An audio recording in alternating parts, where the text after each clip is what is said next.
शुभ संध्या बच्चों। व्यक्ति को हमेशा सकारात्मक सोच रखनी चाहिए। सकारात्मक यानी अच्छी सोच। व्यक्ति जैसा सोचता है वह वैसा ही बन जाता है। सोच का हमारे जीवन पर बहुत प्रभाव पड़ता है। सोच बुरी नहीं होती, अच्छा या बुरा इंसान नहीं होता, उसकी मानसिकता होती है जो उसे अच्छे या बुरे कार्य करने के लिए प्रेरित करती है। इसलिए मानसिकता के आधार पर ही विश्वास करना उचित होता है।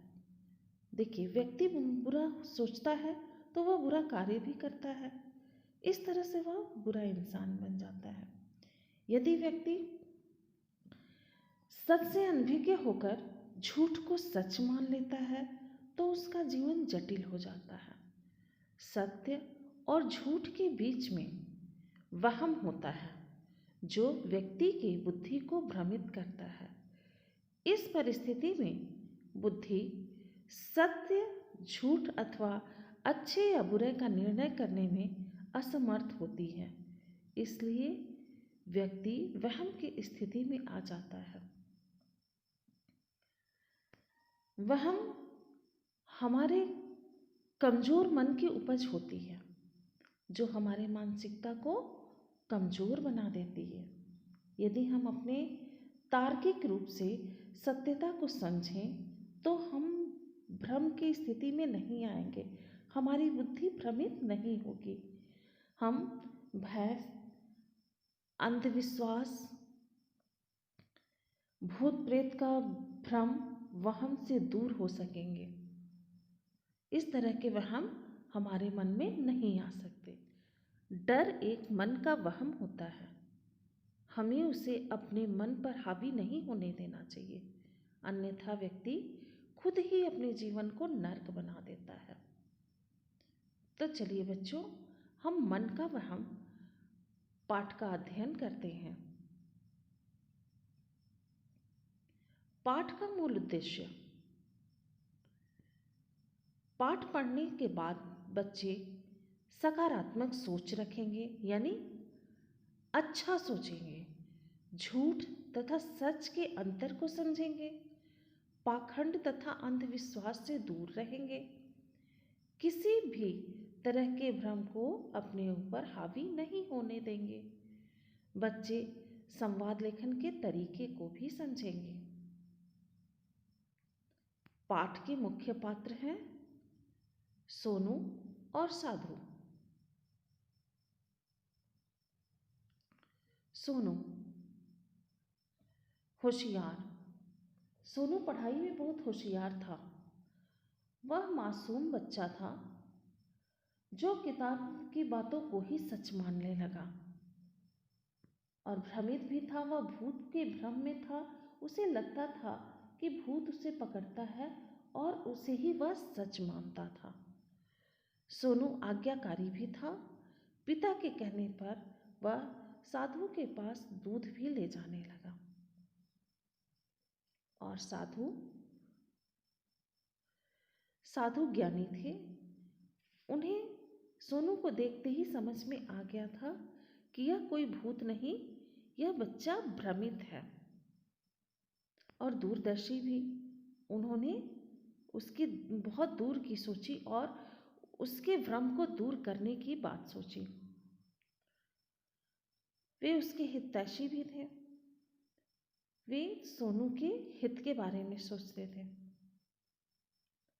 और भूत का वहम दूर करके उसका मार्गदर्शन किया।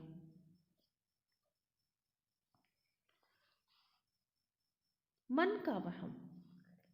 पाठ प्रवेश। इस पाठ के माध्यम से बच्चों की मानसिक ग्रंथियों को खोलने का प्रयास किया गया है ताकि वे किसी भी अंधविश्वास पर यकीन न करें। सोनू पढ़ाई लिखाई में बहुत होशियार था। पापा, सोनू, मैं तुम्हारे लिए किताब लाया हूँ। इसमें भूत की कहानी है, बड़ी रोचक है, इसे अवश्य पढ़ना। सोनू, हाँ पापा, मैं इसे जरूर पढ़ूंगा। भूत राजा की कहानी पढ़कर सोनू बहुत परेशान रहने लगा। माँ, क्या बात है? सोनू, तुम परेशान क्यों रहते हो? सोनू, मुझे भूत पकड़ता है, वह मुझे खा जाएगा। सोनू के माता पिता उसे डॉक्टर के पास ले जाते हैं। माँ, डॉक्टर साहब, सोनू की जांच करके बताइए कि इसे क्या बीमारी हो गई है। डॉक्टर, मैं जांच करके देखता हूँ। और थोड़ी देर बाद, इसमें तो किसी बीमारी के लक्षण नहीं हैं।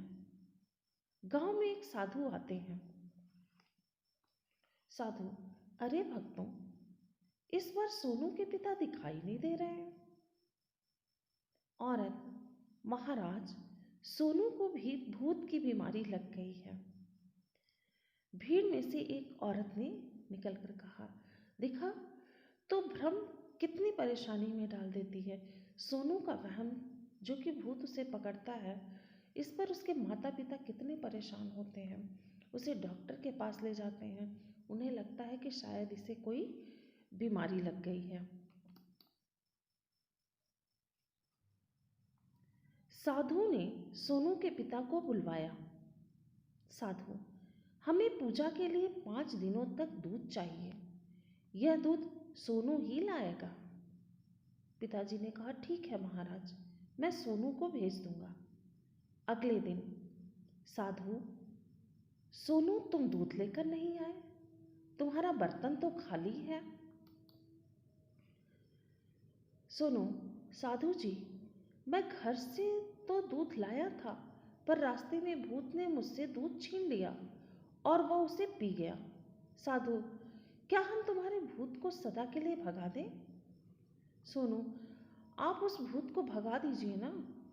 साधु, सुनो, कल जब तुम दूध लाओ तब अपनी दोनों हथेलियों को तवे से अच्छी तरह काला कर लेना, और जब रास्ते में भूत मिले तो उसे अपने दोनों हाथों को उसके मुंह पर अच्छी तरह मल देना, फिर भूत नहीं आएगा। सोनू, ठीक है। अगले दिन, साधु, बेटे सोनू, क्या आज तुम्हें भूत मिला? सोनू ने कहा, हाँ मिला, पर मैंने उसे दूध नहीं दिया, उसके चेहरे पर अपने काले हाथ मल दिए।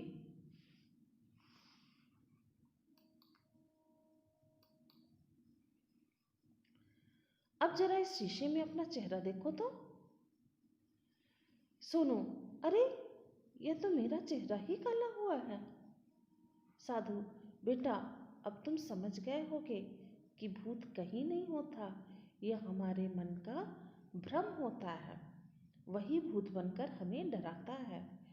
इसके बाद सोनू बिल्कुल ठीक हो गया। तो देखा बच्चों, भ्रम ने सोनू को कितना परेशान किया। आइए देखते हैं इस पाठ से हमें क्या शिक्षा मिलती है। इस पाठ से हमें यह शिक्षा मिलती है कि व्यक्ति को किसी प्रकार का वहम अपने मन में नहीं रखना चाहिए। वहम व्यक्ति के व्यक्तित्व का नाश कर देता है। हमें झूठ, पाखंड तथा अंधविश्वास से दूर रहना चाहिए तथा हमेशा समझदारी से काम लेना चाहिए।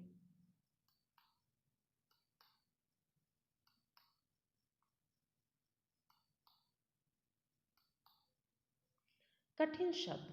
पाठ में आए कुछ कठिन शब्दों को देखते हैं।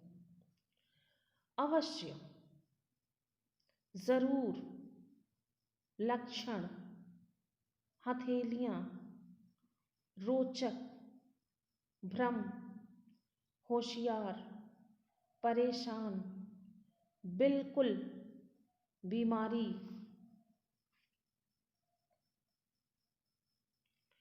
शब्दार्थ। परेशान का अर्थ होता है घबराना। रास्ता का अर्थ है मार्ग।